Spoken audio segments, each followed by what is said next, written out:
Hello everyone, welcome again. Today we have another offer in the shop. This is again another collector tank. This time is a Chinese heavy tank on tier 10, WZ1115A. The offer is in two options. The one is just tank itself and garage slot for 20,000 of gold, and the full option is 22,500 of gold, which gives you the tank itself, garage slot of course, 9 equipment slots unlocked, Fiery Serpent legendary camo, 10 certificates for ×5 experience, and Triumph of Glory avatar. So 22,500 of gold for that. If the tank is worth of this not really small money, let's take a look. On the first point of view, it looks amazing. It looks really cool, like a collector tank supposed to look. Yeah, I can't deny this. Has a nice like urban camo with some dragon design, and yeah, this one looks pretty good. Then technically wise, get to upgrades. Gun penetration 260 on regular shells. That's slightly above average because normal penetration for heavy tanks on tier 10 is about 250-260, so this one is average. On the hit 303 and high explosive 65, and average damage for that alpha damage on regular shells is 460, so that's quite good. And on high explosive on hit 390 and 600 on high explosives. Gun depression 7 degrees. So on the paper it looks pretty good. And if we look on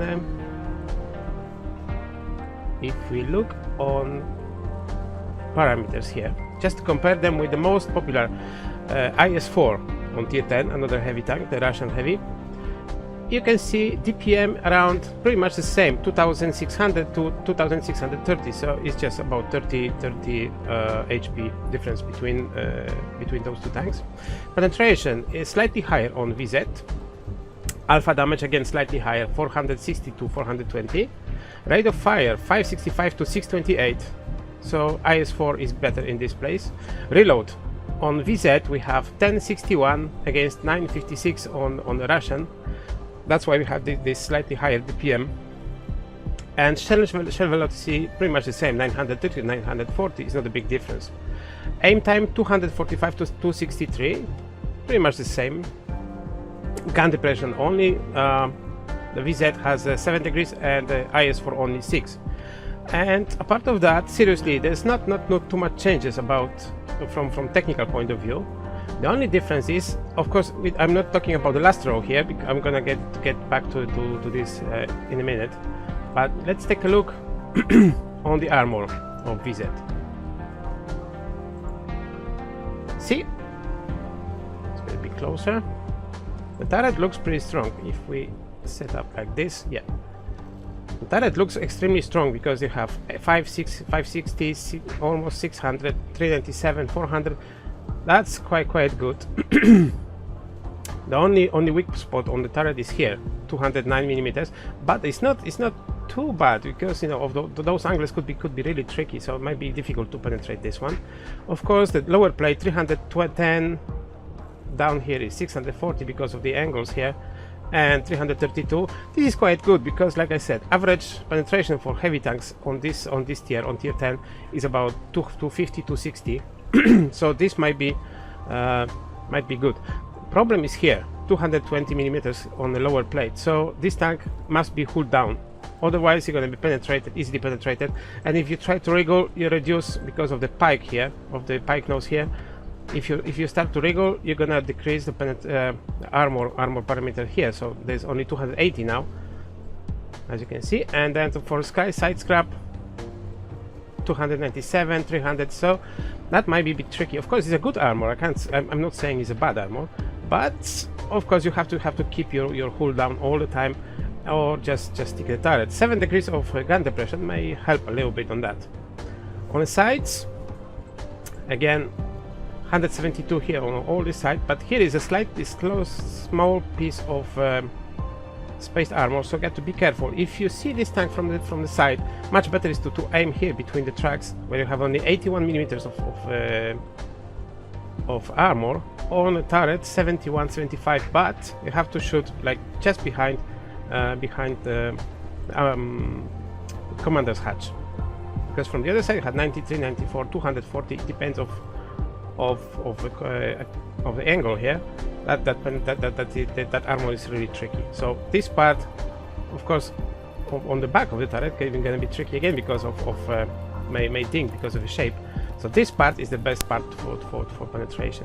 On the back, nothing no revelations here. 80 millimeters on the hull and 66 on the turret. So, like I said, has pretty good armor. Turret is very strong. Like I said, turret is very strong. It's pretty good armor here, but the problem is the lower plate has to be covered all the time. And now I would like to get back to this last row one that we missed. This is regular VZ113 from the Chinese tech tree, heavy tank, Chinese heavy tank on tier 10, and just compare those ones. Let's take this one out and look at this. DPM 2600 on VZ111 to 3439 on VZ113. Why? Because rate of fire. Of course, alpha damage is slightly lower on the regular tank. Is 460 to 420, but rate of fire 565 to 819. So that's a big difference. And reload time from 10.6 to 733. That makes that's a different. It makes such a high difference between DPMs on both tanks. Penetration, of course, is slightly lower on the regular one. It's 255 millimeters against 260, but 5 millimeters seriously is not dramatic difference. Of course, you can boost it through by the equipment, and and got pretty much the same. And another difference: aiming time 245 on VZ111 to 2.08 on VZ113. And again, the regular Tech 3 tank is slightly better in this position. Speed. Power to weight ratio is 16.61 horsepower per ton against 18.47 on the regular. So regular again is slightly better. So to be honest, if you look from this point of view, the regular tank looks much better than the premium one. And one more thing, gun depression. That's the only thing that is slightly better on VZ111. It's 7 degrees against 6 degrees on VZ113. But from the other side, if you're familiar with playing those tanks, it shouldn't be a big problem 6 degrees of gun depression, because you should know that all those Chinese and Russian tanks with that pancake shape turrets, they never had so impressive gun depression. So it's not a big difference really. And about the armor, let's get to 113 and here. This is 113, the regular Tech 3 tank. Let me try to compare those two tanks maybe. Armor performance on here. This is premium one and this is regular one. And look at this, all this plate, we got 320 millimeters, it depends on the side, but from here 314, so it's much stronger than the premium one. Now here is 328.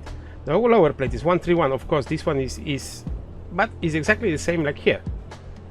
Here's 224. It's slightly higher than on regular, but still not strong enough to stand against the tier 10 heavy. So they're gonna be easily penetrated.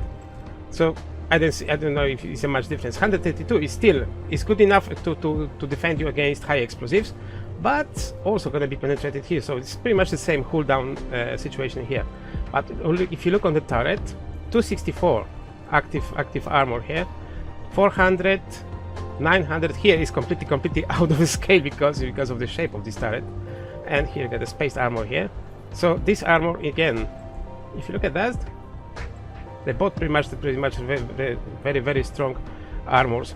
And the commander's hatch here 240, 230, and this one is 221. So pretty much the same. So in my opinion, if I have to choose between those two tanks, seriously, just think for yourself, if this tank is no, the other way, if that epic camo and that nice look is worth about how much it was, 20,000 of gold. Just think for yourself, because for me, of course, if you are a collector, you may be interested to buy this tank for your collection. But again, let's get serious. 20,000 of gold for a collector tank, even on tier 10, is quite a lot of money, because if you get to the shop, 20,000 of gold, let's say, they're going to be about 50 pounds, $50. So seriously, guys, if you agree with such a pricing and then you complain about wargaming, that stuff is too expensive, seriously, you shouldn't, because of course this tank was in crates before, and of course someone has to buy those crates, because you know we have some tanks on the server, and then you complain because the wargaming is bringing crates. Of course they're gonna bring crates because they make money on that. So just think for yourself, 50 pounds is a lot, so you can buy much, you know, like AAA games for that. And even tier 10 collector tank is not worth that, especially if it's like similar or even worse, slightly worse than regular Tech 3 tank. So it's completely up to you. If you decide to agree with that, is okay, enjoy the tank. If not, if you have at least a bit of respect for your money, you can keep it for something better than this offer, because for me, seriously, for me it's like absolutely no go. Well, I hope I just brought some interesting informations and help you to make decisions on this tank, and probably on some tanks in the past, and I will do the same in the future, as long as you're interested in those materials. Of course, if you're interested, just subscribe to the channel and stay tuned for incoming materials, which they come soon. Meanwhile, thank you everyone for coming and watching. I hope you enjoy it, and I will see you next time. Take care and goodbye.